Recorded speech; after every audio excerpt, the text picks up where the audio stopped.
Então, todos esses elementos, cordialidade, jeitinho, que fazem parte das nossas estruturas, nossas práticas sociais, tem um lado positivo e tem um lado negativo. Eu falei em politizar. Exatamente o que é politizar? É discutir isso. Em que situações o jeitinho é mais do que legítimo? E em que situações o jeitinho é antiético? Uma comissão na Câmara dos Deputados que vai julgar uma verba importante para um projeto de fabricar um navio, 300 milhões de reais. Eu vou pedir para um colega para dar um jeitinho, para que a concorrência seja ganha por um sujeito que tem um estaleiro que é meu amigo, é antiético. Esse jeitinho é que eu não posso fazer. Se eu pedir, vai ser complicado. Eu posso colocar o meu colega, para quem eu estou pedindo, numa situação embaraçosa. Então eu não peço. Eu vou tentar não fazer. Ou então você tem que discutir se qual é o elemento de obrigação, a obrigatoriedade do jeitinho, quais são as implicações disso. Como é que você pode institucionalizar mais determinados tipos de comportamento, desvincular esses comportamentos, compartimentalizar esses comportamentos, de modo que eles fiquem mais ou menos impermeáveis a essas práticas. De resto, a cordialidade e o jeitinho são coisas muito boas, fazem parte da nossa existência, fazem parte, são orgulhos, são coisas muito interessantes, porque tem determinados momentos, você dá um jeitinho e consegue um relacionamento, consegue transformar um relacionamento difícil numa coisa muito boa. Se o cara fechou o guichê, não, peraí, poxa, dá um jeitinho. A minha mulher está grávida e eu estou precisando desse documento, eu vou viajar hoje e preciso trocar esses dólares, então eu vou pedir ao senhor para ficar aberto mais 2 minutos. O senhor está entendendo a minha situação? Já aconteceu isso com o senhor antes? Isso é mais do que positivo. Isto é trazer a humanidade. Não somos prussianos.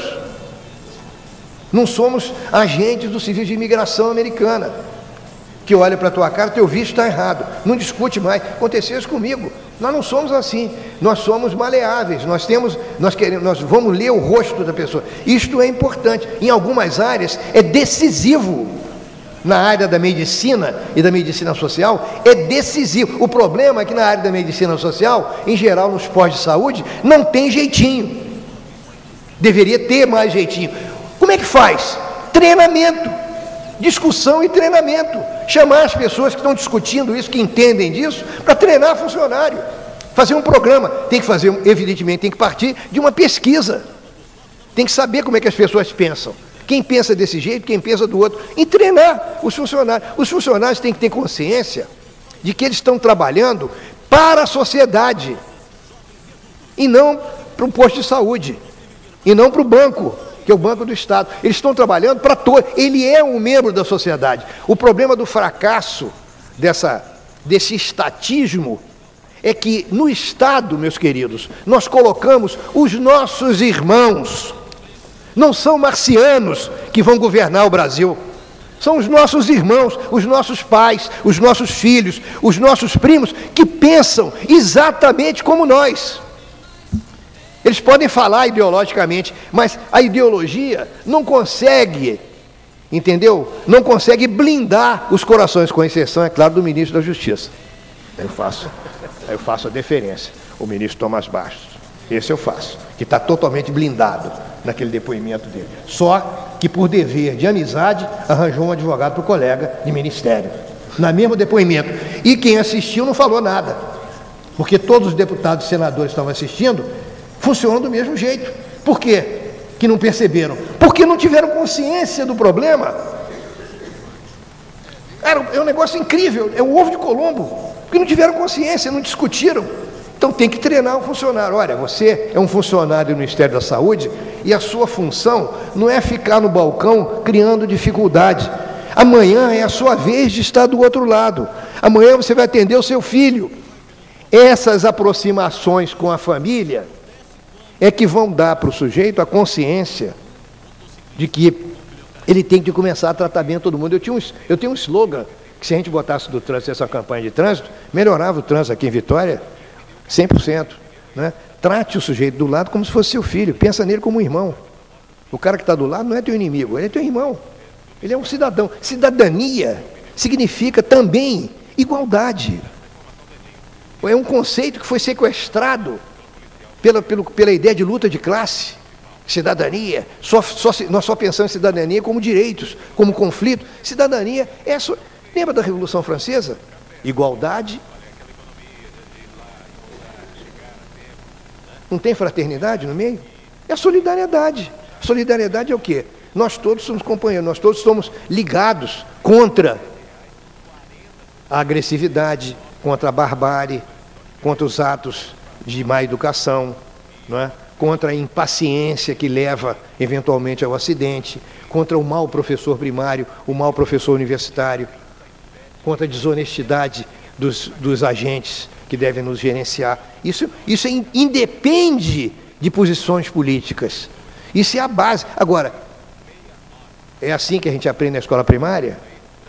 Na escola primária, cara, estou fazendo agora uma campanha no Rio de Janeiro, tem uma campanha do Pan-Americano, que é uma coisa maravilhosa, o esporte, agora a Copa do Mundo, a oportunidade que você teria de falar do esporte como professor de democracia, está tudo nesse livrinho que eu botei junto os artigos, o esporte como elemento de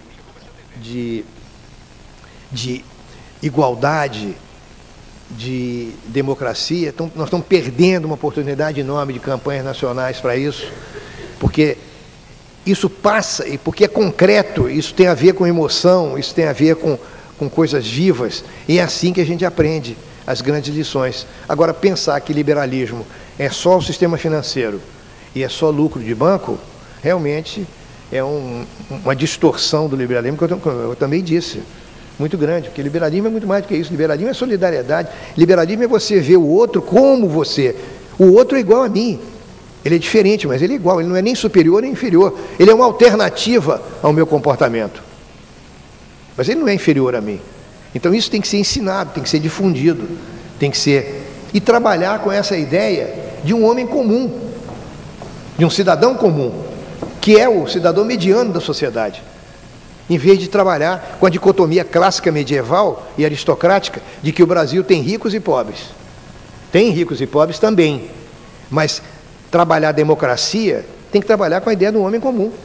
É o sujeito que paga o imposto, é o sujeito que precisa da escola, que pode e tem o direito de demandar segurança, saúde, moradia, através dos canais competentes que a administração local oferece para ele. Eu penso dessa maneira, eu acho que nada é impossível. Você pode, o sábio quem está falando, evidentemente, você tem que esvaziar. Eu vi o Sabe o que está falando. Aliás, tem um capítulo no meu outro livro, Tocquevillianas, que eu comparo Brasil e Estados Unidos, as minhas inspeções de lá e de cá, que tem uma moça, aconteceu isso no aeroporto. A moça, acho que é da United ou American Airlines, que um voo foi cancelado, lá nos Estados Unidos, os americanos fizeram fila, aí chegou um camarada e perguntou para ela, você sabe quem eu sou? Você sabe quem você está falando? Você sabe quem eu sou? Ela pegou o microfone e falou, senhoras e senhores, por favor, tem um senhor aqui que tem uma amnésia, não sabe quem ele é. Eu gostaria que vocês viessem aqui para explicar para ele. Aí o cara insistiu, ela mandou o cara para aquele lugar. Entendeu? Deu lá um fuck you para ele. E é assim que a gente tem que se comportar. Se o cara sabe quem está falando, você deve estar doente, pô. Você não sabe quem você é? Veja que a maneira igualitária de rebater, sabe o que está falando? Por isso que é importante o contato entre sociedades. Porque é uma alternativa, não é? É uma alternativa para o mesmo problema. Não é? Amanhã, se vocês aplicarem, começarem a aplicar isso aqui em Vitória, vocês vão ver que muito sujeito metido a sebo aí, vai começar a chiar. Porque vocês vão dizer a mesma coisa para eles, né? Ah, você não sabe quem o senhor é, porra? Então vai procurar um psiquiatra. Pergunta a sua mãe, porra, quem você é. Eu não sei quem, sabe quem eu sou? Porque essa é a primeira, porque numa sociedade aristocrática, que foi o que nós fomos até anteontem, que tinha escravo e tinha senhores, todo mundo sabia quem era o rei. A mulher de Dom João VI, quando saía no Rio de Janeiro, a dona Carlota, quando saía no Rio de Janeiro, ela obrigava, quando a carruagem dela passava, que as pessoas se ajoelhassem Não é só tirar o chapéu, não. Se ajoelhar sem tirar seu chapéu. Ela teve vários incidentes com representantes de missões diplomáticas estrangeiras e, sobretudo, com o embaixador americano no Rio de Janeiro. Quase que teve troca de tiro, porque o embaixador americano se recusou a se ajoelhar, a tirar o chapéu. Certo? Você encontra uma autoridade, né? Bom dia. Ele tirou o chapéu, mas não ajoelhou. E ela exigiu que ajoelhasse. E quase, o cara andava armado. Eu acredito que era o John Wayne.